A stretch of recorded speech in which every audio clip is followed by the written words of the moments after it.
प्रिय विद्यार्थियों नमस्कार। मैं Dulichand Punia, assistant professor history, government college Balsant. प्रिय विद्यार्थियों, आज हम डॉक्ट्राइन ऑफ लैप्स यानी लैप्स का जो सिद्धांत है उसके विषय में पढ़ेंगे। और ये विषय बीए पार्ट 2 ओल्ड सेमेस्टर है, उसके अंदर एक टॉपिक के रूप में दिया गया है। सबसे पहले हम देखेंगे कि लैप्स का सिद्धांत था क्या और इसका विकास कैसे हुआ था। तो हम देखते हैं कि लॉर्ड डलहौजी जो 1848 के अंदर भारत में गवर्नर जनरल बन के आया और 1856 तक 8 साल तक ये भारत में गवर्नर जनरल के पद पर रहा। और वो बड़ा साम्राज्यवादी था और उसने ब्रिटिश साम्राज्य के प्रसार का कोई भी जो उसके सामने अवसर आया उसको उसने छोड़ा नहीं और हर संभव प्रयास किया कि ज़्यादा से ज़्यादा भारतीय राज्यों को ब्रिटिश साम्राज्य में मिलाया जाए।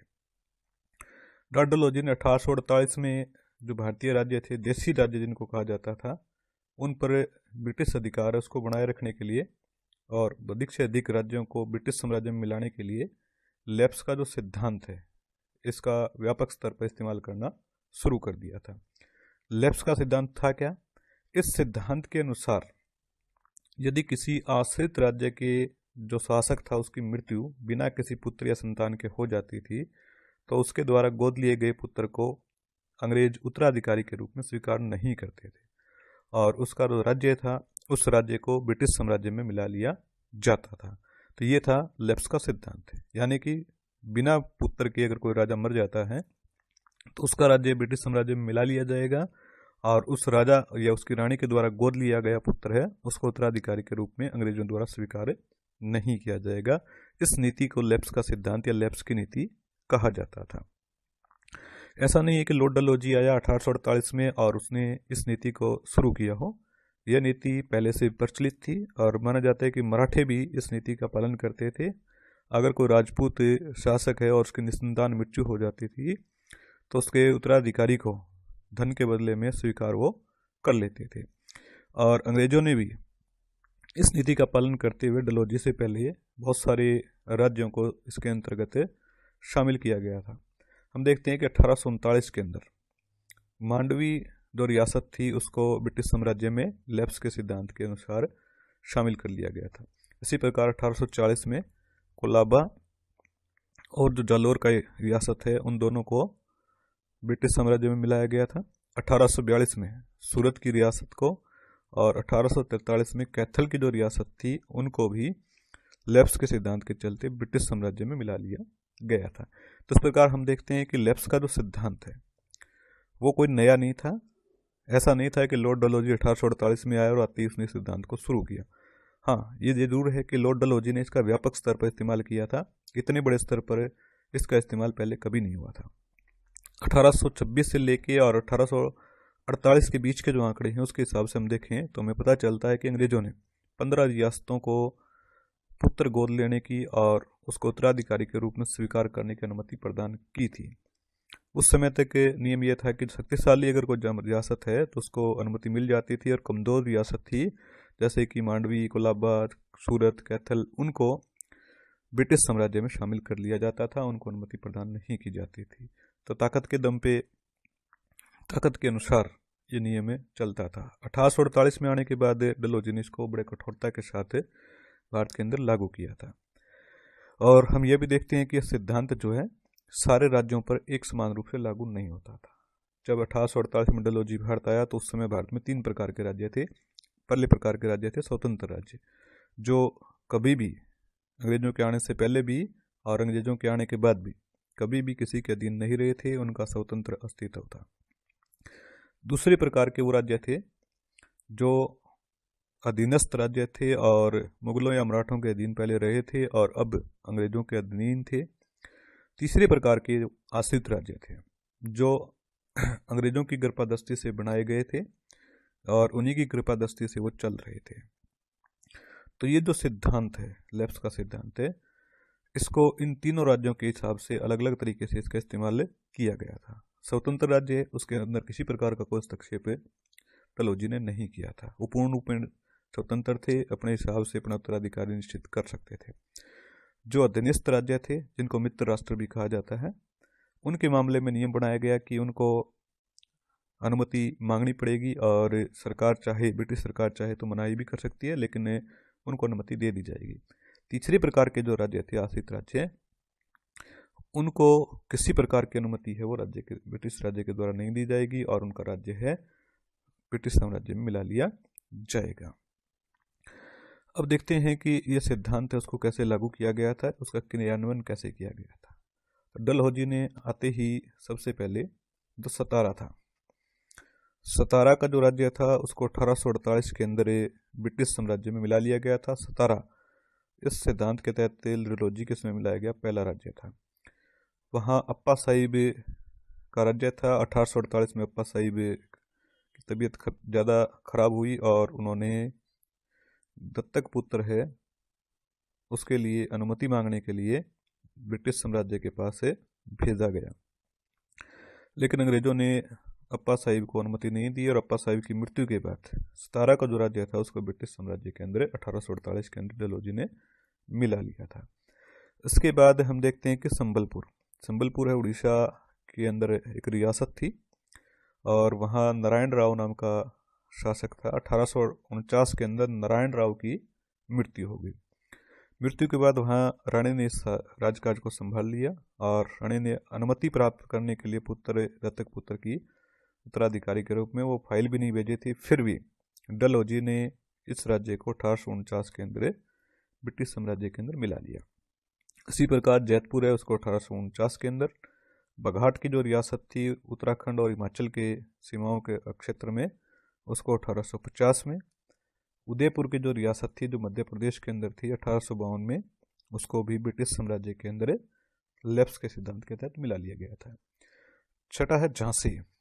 तो झांसी है, झांसी में 1853 तक गंगाधर राव का राज्य था और 1853 में गंगाधर राव की निसंतान मृत्यु हो गई और रानी लक्ष्मीबाई ने आनंद राव को उत्तराधिकारी के रूप में अनुमति प्रदान करने के लिए अनुमति है वो अंग्रेजों से मांगी, लेकिन अंग्रेजों ने आनंद राव को उत्तराधिकारी मानने से इनकार कर दिया और झांसी का जो राज्य था उसको 1853 ईस्वी में ब्रिटिश साम्राज्य के अंदर मिला लिया गया था।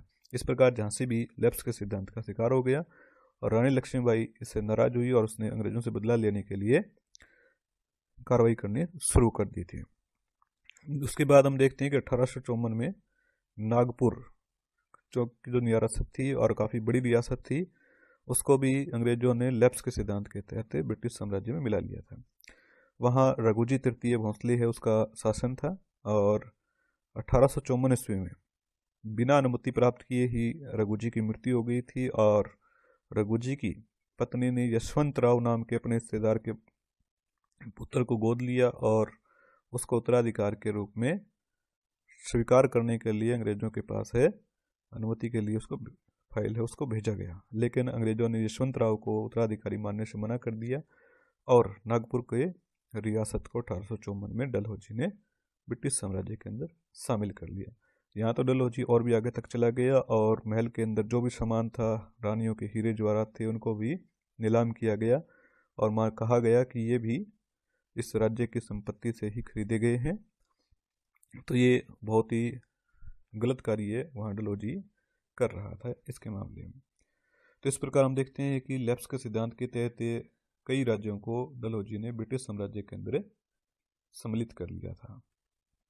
उसके बाद हम देखते हैं कि ये सिद्धांत जो था ये कितना उचित था, कितना अनुचित था, कौन कौन सी ऐसी बातें हैं जो उसको अनुचित बनाती हैं, कौन कौन सी बातें हैं जो उसको उचित बनाती हैं। तो सबसे पहले हम देखते हैं कि लेप्स के सिद्धांत के पक्ष में क्या क्या तर्क हैं। तो अधिकतर जो ब्रिटिश इतिहासकार हैं वो डलहौजी की जो लेप्स की नीति थी उसको न्यायोचित मानते हैं और उसका समर्थन करते हैं। वो इस नीति के पक्ष में कई तर्क देते हैं। उसमें पहला तर्क ये दिया जाता है कि लॉर्ड डलहौजी ने धार्मिक और सामाजिक जो दायित्व थे समाज के, उनके लिए पुत्र गोद लेने की मनाही कभी भी नहीं की थी। उन्होंने केवल राजनीतिक उत्तराधिकारी की मनाही की थी, यानी कि राज्य है उसके उत्तराधिकारी के रूप में वो लोग मान्यता नहीं देंगे। अगर कोई व्यक्ति अपने जीवन के अंदर अपने सामाजिक और धार्मिक कार्यों को पूरा करने के लिए पुत्र गोद लेना चाहता है तो उसके लिए किसी प्रकार की कोई मनाही नहीं थी, जो ले सकता था। दूसरा है कि लॉर्ड डलहौजी ने इस प्रथा को शुरू किया हो ऐसी कोई बात नहीं थी। भारत के अंदर ये प्रथा है वो पहले से प्रचलित थी और इसलिए सारा दोष है कि डलहौजी ने लैप्स के सिद्धांत को लागू किया और राज्यों को हड़पा। ऐसी कोई बात उस समय प्रचलित नहीं थी। तीसरा है कि लॉर्ड डलहौजी ने इस नीति को केवल आश्रित राज्यों पर ही लागू किया था और आश्रित राज्य ब्रिटिश अधिकार में थे और ब्रिटिश सरकार उनको कभी भी ब्रिटिश साम्राज्य में मिला सकती थी, चाहे वो लैप्स के सिद्धांत के तहत मिलाए या फिर और किसी सिद्धांत के तहत। नंबर 4 पे हम देखते हैं कि पक्ष में जो तर्क दिया जाता है, कहा जाता है कि जो भारतीय राज्य थे उनके जो शासक थे वो भोगविलास में डूबे रहते थे और लोगों की भलाई के लिए किसी प्रकार का कोई कार्य नहीं करते थे। जनता उनके कार्यों से तंग आ चुकी थी, इसीलिए लोगों की भलाई के लिए इन राज्यों को ब्रिटिश साम्राज्य में मिलाना आवश्यक था। 5वां देखा जाए तो कहा जाता है कि डलहौजी ने इन राज्यों को ब्रिटिश साम्राज्य में मिलाने से पहले जो शासक था उसकी विधवा और उसके परिवार के सदस्यों के लिए आजीविका के सारे साधन वो उपलब्ध करवाए, यहाँ तक कि उनका जो महल था, रहने की जो जगह थी, उसको भी खाली उसने नहीं करवाया था। 6 कहा जाता है कि भारत के अंदर शांति और व्यवस्था है उसको बनाए रखने के लिए भी लैप्स का जो सिद्धांत है और जो राज्य थे उनको भारत के ब्रिटिश साम्राज्य के अंदर मिलाना ज़रूरी हो गया था।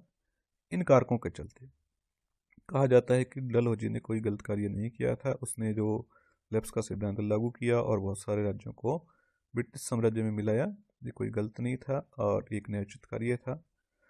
लेकिन बहुत सारे भारतीय विद्वान हैं और कुछ ब्रिटिश विद्वान भी हैं, जैसे ओटरम है, स्लीमन है, उन लोगों ने डलहौजी के इस कार्य को अनुचित मानते हुए इसकी आलोचना की है और उन्होंने इसके विपक्ष में कुछ तर्क दिए हैं।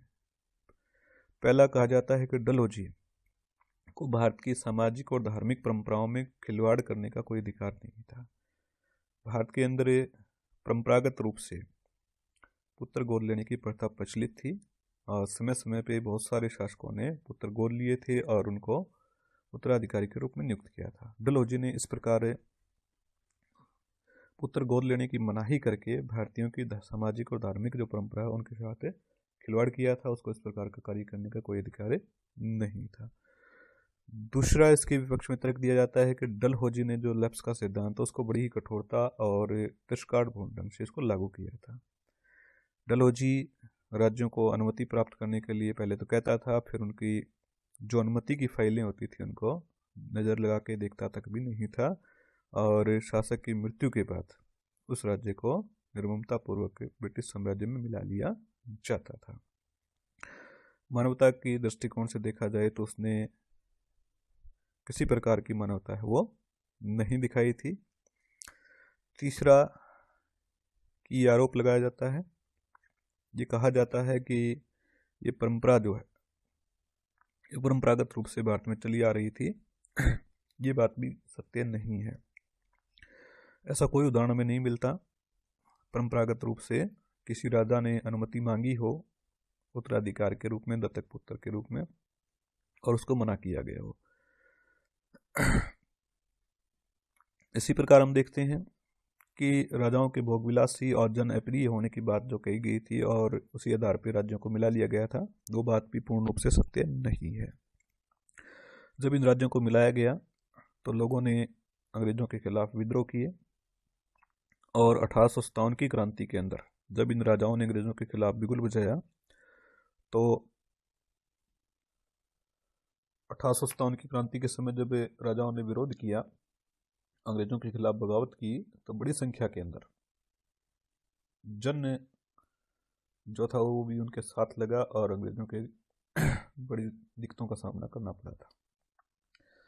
उसी प्रकार हम देखते हैं कि डलहौजी ने साम्राज्यवादी सोच के साथ इस नीति को लागू किया था। वो ब्रिटिश साम्राज्य को फैलाने का, उसके विस्तार का कोई भी अवसर छोड़ना नहीं चाहता था और साम्राज्यवादी सोच के कारण उसने किसी भी आश्रित राज्य को पुत्र गोद लेने की अनुमति हो प्रदान नहीं की थी।